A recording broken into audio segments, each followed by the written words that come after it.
Catriona Gray was just 13 years old when her mom had a dream that she would become Miss Universe, walking along the stage in a red dress.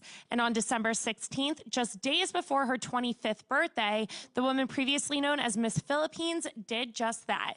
Now as Miss Universe 2018, Catriona is dedicated to changing the lives of other children to allow them to follow their own dreams. Let's take a listen to her talking about her platform. Runner-up will take her place. Good luck to you both.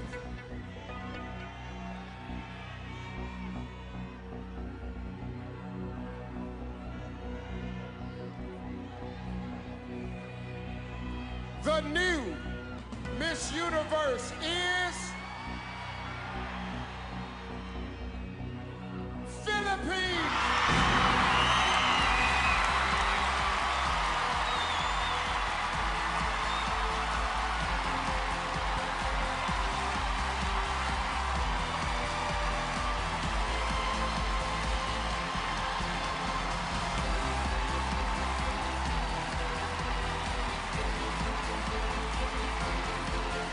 Take your first walk as Miss Universe.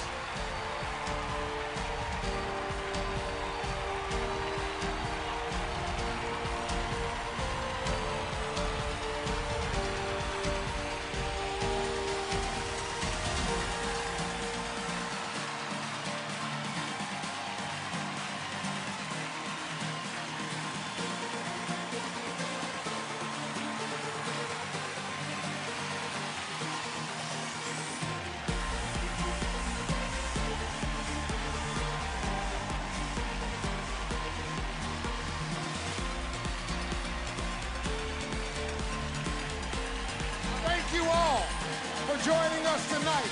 And a special thanks to Ashley, Carson, and Lou. I'm Steve Harvey.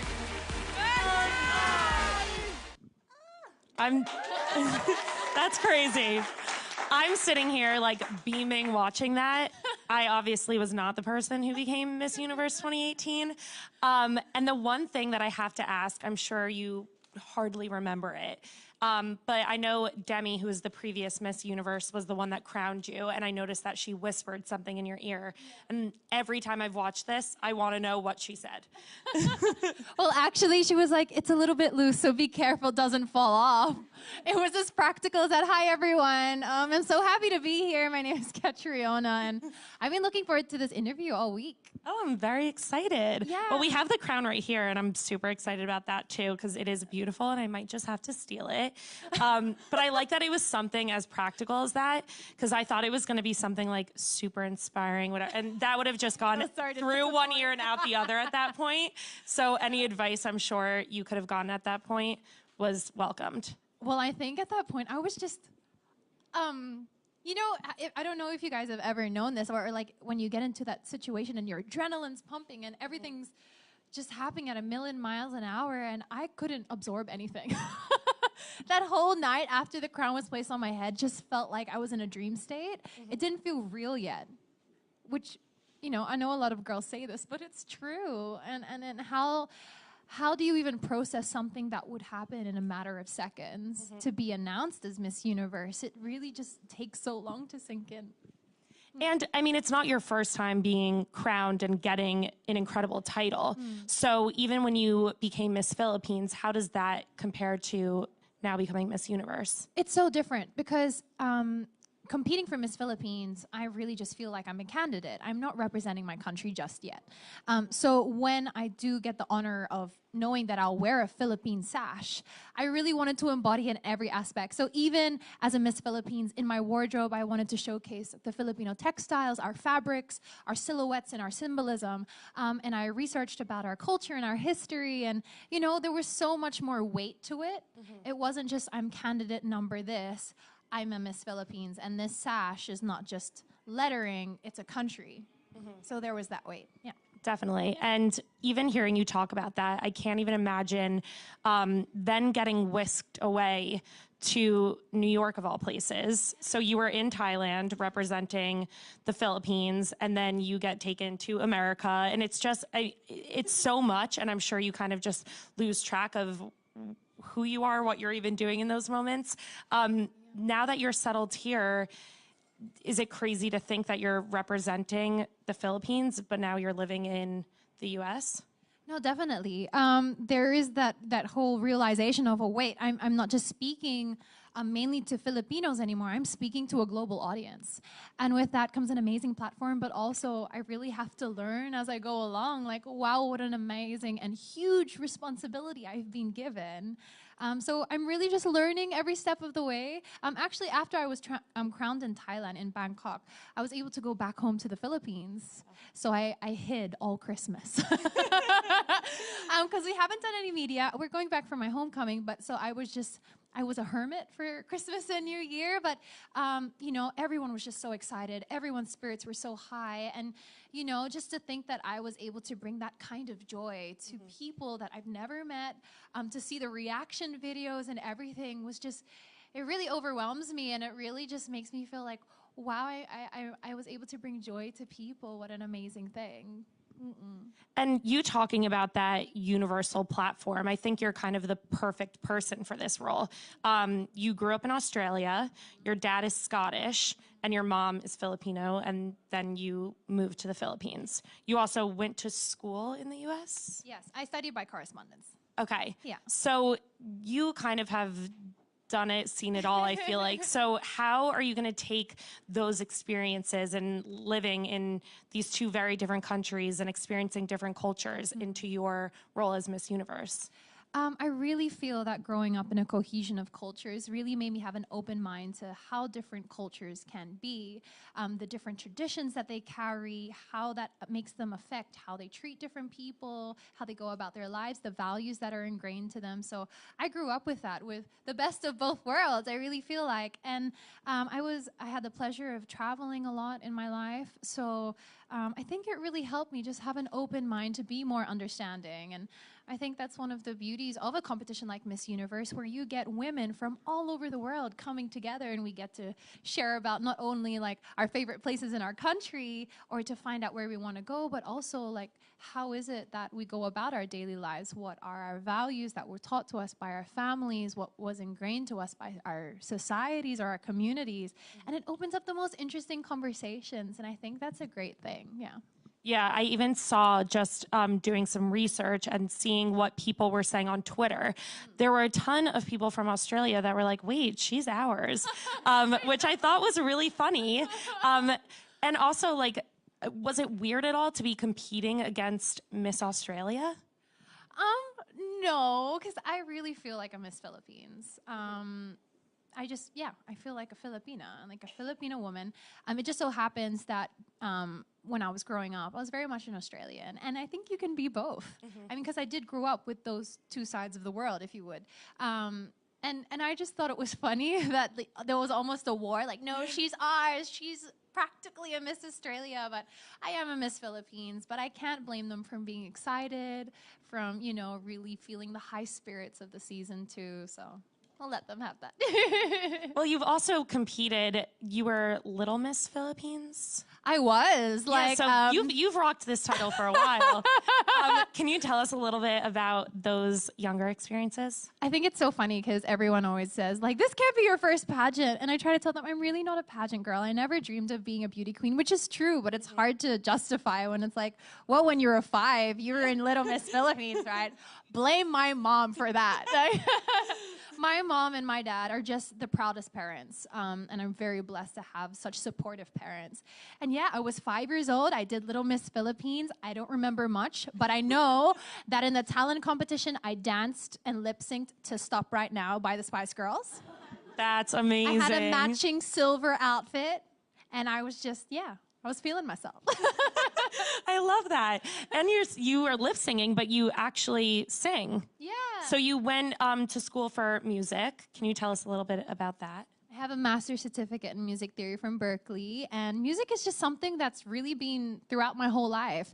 I grew up with 3 generations of music because my dad was born in the 40s, my mom was born in the 60s, and I'm born in the 90s. So you can imagine our radio at home is always skipping around the different generations, and I was always in school choir growing up. I was the leader of my jazz band. I was in musicals. So I don't know, I had never planned on pursuing music, but when I think about it, it's really something that I've always been passionate about. It's always something that brought me so much joy. So, yeah, it's something I definitely want to pursue. And actually, a month and a half ago, I believe, I actually released my first original called "We're in This Together." Oh my God, that's amazing. But I feel like you're like the true triple threat when I hear about all of this. But the one thing that you're talking a ton about is obviously your childhood and your foundation, your roots with your parents and growing up. And I think that's really important to your platform because now you're kind of looking to give back to children and invest in their education. So can you tell us about your platform a little bit? Yeah, so of course, I grew up in Australia and then I found myself in the Philippines. I had never experienced poverty firsthand. Like, of course, I've seen it on the TV, on the news, on social media feeds, but when I was able to experience it myself, like being there and seeing it and sensing it with all of my senses and just seeing the reality of it, it impacted me so strongly. Especially, I found myself in a place called Tondo, Manila. It's literally within Manila, our capital city of the Philippines. And it's known as a garbage dump where all of the trash from the city goes. And families there, the majority of them make a living from scavenging through the trash and finding and selling recyclables to feed their families. So if you can imagine, the scenery there is quite, it's very, it really impacted me when I saw it. And in the heat of the summer day, these families, they don't have air cons, they don't have proper homes. And if you imagine that impact on the children, where they don't even have toys to play with, but they find things in the trash. And, you know, some of them don't get the reality of an education. And maybe if they do end up going to school, they get pulled out early just to help their families make ends meet. So when I saw this, I was like, how lucky am I that I was born into a circumstance that I was able to be given an education? And these children were just born into this circumstance. It's not fair. So that's why I'm so passionate about education. Education also because I feel that if you give a child an education, it's something that they can never lose. And it's also a way to break the cycle of poverty. You know, if you give a child an education and give them a love for learning, they could have an academic career and then hopefully find work that could pull their family out of that circumstance. So I work with an organization called Young Focus Philippines, and they give free education and free access to quality education. That's amazing. And I know you've spent some time with those kids as well, right? Yeah, I've worked in Tondo as like, I help out in class, you know, with storytelling and, you know, the little games and songs that they teach the kids. It's really a creative environment that's colorful because we want children to fall in love with learning at a young age. And so I work a lot with the younger kids. I've also worked with some of the teens because a lot of them have dropped out of school or they just don't have an interest in school. So it's really engaging them again and finding something that they're interested in and want to pursue. That's so awesome. Thank you. And speaking of your platform, I also have to tie this into social media a little bit because the Miss Universe pageants have gone beyond the time when social media even existed, but now I feel like it's such a huge part. And I couldn't help but notice that you gained 3 million followers in 2 to 3 weeks or something crazy like that. It's crazy. So what kind of role do you think social media is now playing in the pageant and then now getting your platform out there? Like to first off say like that leap in followers was just, it took me by so much surprise because I still feel like the same girl from a year ago, you know? I don't feel like I've changed that much, but to see that I have such this huge platform now and so many people are listening to what I have to say, it really makes me want to orientate towards something that will really educate people, create awareness, do something more than, you know, show them a cute outfit or what I'm having for lunch. But social media has definitely revolutionized or transformed the world of pageantry, and not just pageantry, but any social cause that we like to lend our voice to or how we inform each other, how we connect. And that's why I think it's a powerful, powerful tool that really has the potential to do so much good. And that's what, as Miss Universe, I really want to utilize as a tool to, as I said, educate, create awareness, draw people to causes that they might not have known about or, you know, connect them to it in some way, somehow see themselves in that person or in that cause or, so yeah, I think social media is an amazing thing if used the right way. I mean, I can imagine having 4 million followers is a bit overwhelming, especially when you get them like that fast. Right? You're like, what do I do? What do I post? What do I say? Everybody's listening. Everybody's watching. And including some of your fans are some pretty big names now, which I think is very exciting. I know that Tyra Banks actually retweeted one of your walks from the pageant. I died. So we were having dinner after rehearsals, and literally I was just sitting there, and we're all tired, and I just ate, so I'm having a bit of a food coma, and I'm sitting there, and then I start getting tagged, and it's Tyra Banks. And I just look around to my table, and like no one's noticing that I'm freaking out. And then I go to my friend, Miss Denmark in Sweden. I'm like, Tyra Banks just tweeted at me. It's crazy. And like, you know, it's the phenomenon of pageantry, the way that it's able to reach so many different markets or countries and people is just crazy. And to have Tyra Banks like comment on my walk, I was just like, oh my gosh, if Tyra approves, then I'm, you know. Tyra approved, so that's all you need. Right. But even you talking about pageantry and touching so many people, I know that especially in the US, I'm not sure about in other places, but there is some criticism of pageantry and the whole idea of beauty pageants. Yeah. So I wanted to know a little bit about your experience as Miss Philippines, if, you know, pageantry is looked at in a different way, or even how you combat some of those more negative criticisms. Mm-hmm. I can totally see how some people can have a negative perception of beauty pageants, but I feel that that's drawn from a surface perspective. They don't really see the journeys of the girls themselves or what they represent, because these days, especially with the women that I've competed with in Miss Universe and the women that I've talked to, they all have causes, or they all have a bigger reason for wanting to pursue Miss Universe. And usually it's about the platform, which is so amazing to see, because I think we're also showing that women can be so multifaceted. Like, we can't just be a model, but you could be someone who also is a lawyer or a budding doctor, or, you know, we're so multifaceted. And I think when you really see what we're trying to represent, what we're trying to do with the platform of pageantry, that will kind of change some people's perspectives. As a Miss Philippines, we love pageants. Like, is it obvious? Like, we don't have Super Bowl, but we have the 3 Bs, which is boxing, basketball, and beauty pageants. And, you know, as a Miss Philippines, there is well, not even as a Miss Philippines yet, as a candidate, there is a certain pressure, because so many people get so passionate about candidates and who's competing and everything. And if I had to develop anything as a candidate, it was mental fortitude, because to be bombarded on social media with both positive and negative comments, it was really hard, you know, to always have a thick skin, because someone can say to you, hey, just don't worry about what they say, but there are times that something will get to you, a comment will hurt. Mm-hmm. So it's really just building up that mental fortitude that I had to do as a candidate. And just remember why I'm doing what I'm doing. Because I've been doing my charity work for 3 years, which is longer than my pageant career.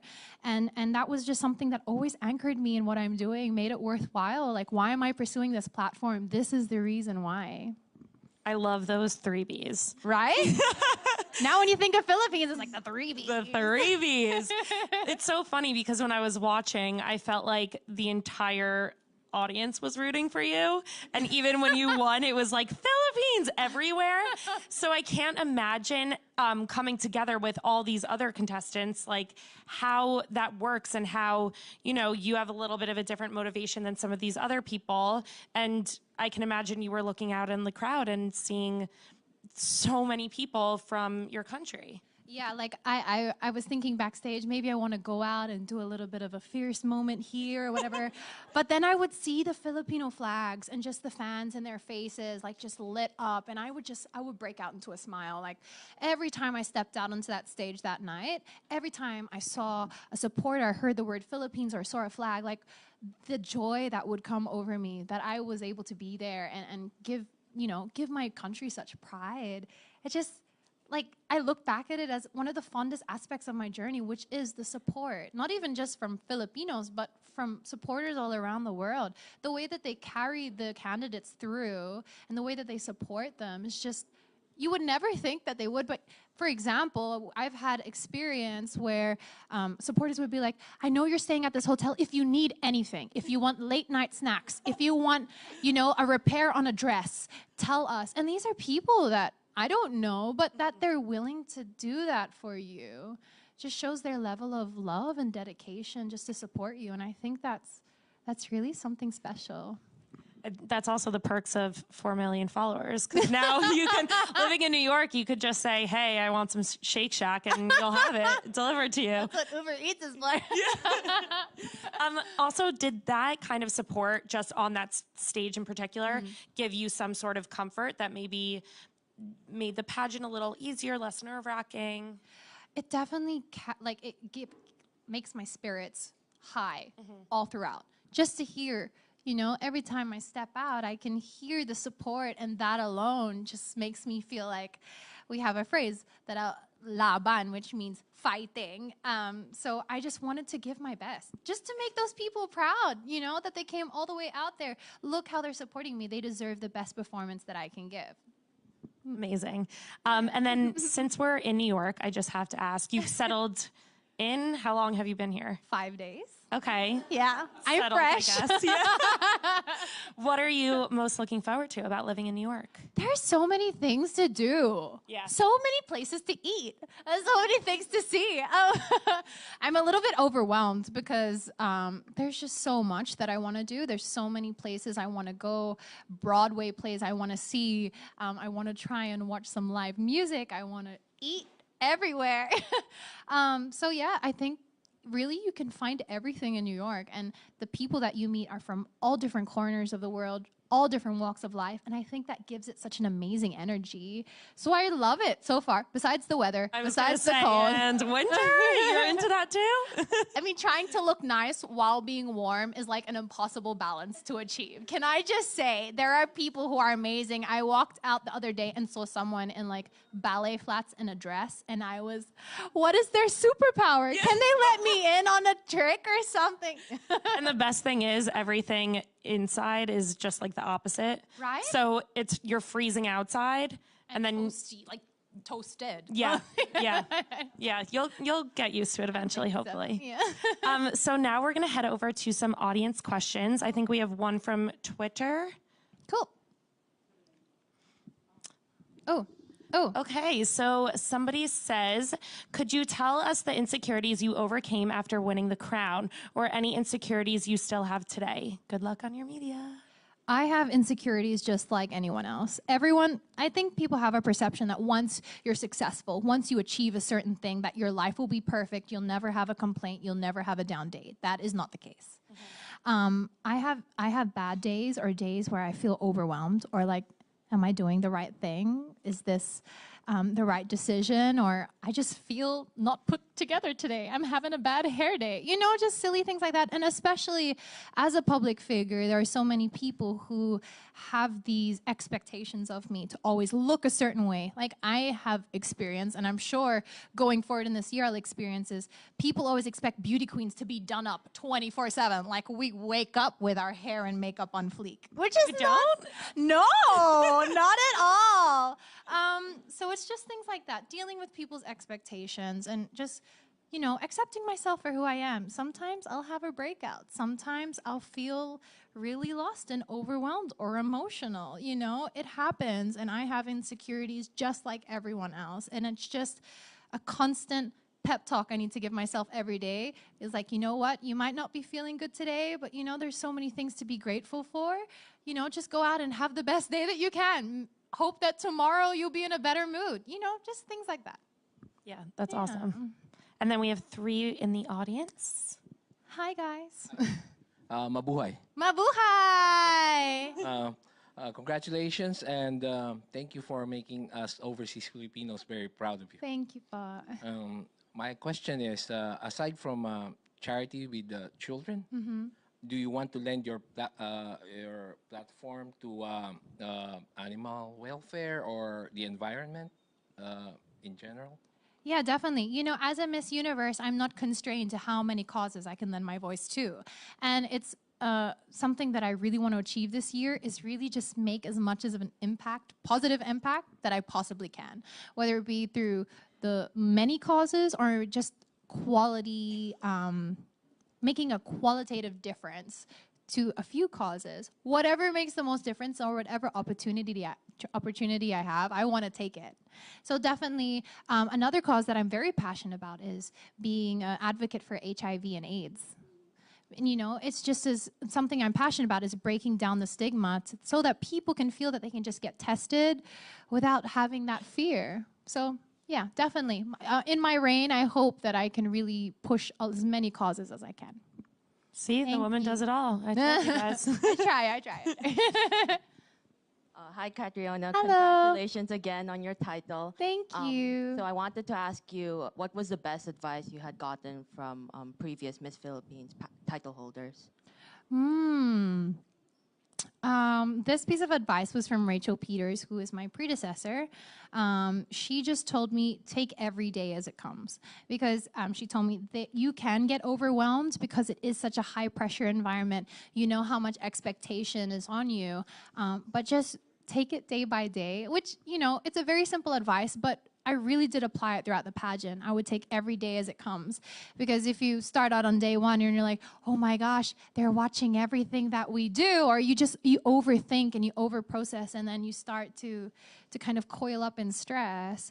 I just tried to be like, okay, I just have to get through this day, do my best on this day, next day too. So yeah. That goes back to something that your dad taught you too, Yes. right? I know One small step at a time. Yeah, to reach your destination or final journey. Yeah. That's awesome. And then we have one more.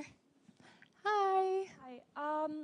I'm a pageant girl myself, so what are some advice you would give any kind of pageant girl on wanting to be the next Miss Universe? Okay. I wish you the best, firstly, in whatever pageant you pursue or whatever your dreams are in pageantry.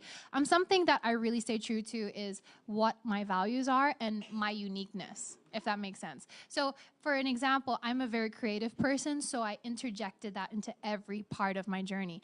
I was really hands-on in my wardrobe, to how my final look was, up to my jewelry, like everything. I was so hands-on, and so I felt that when I walked out on that stage, no matter what happened, I knew that I felt comfortable, I felt as beautiful as I could be, and that I stayed true to myself. And I think that's so important, because in pageantry, there will be people who may just have the best intentions as mentors, saying, you should wear this color, do your hair like this, walk like this, smile like this.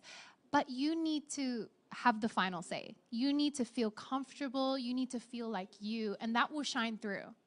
Yeah, I hope that's helpful. Thank you. Well, guess what? You walked how you wanted, and Tyra Banks approved it. So, well, thank you so much for joining us, Catriona. It was so nice chatting with you, and I wish you all the luck for your reign as Miss Universe. Thank you so much for having me. Thank you.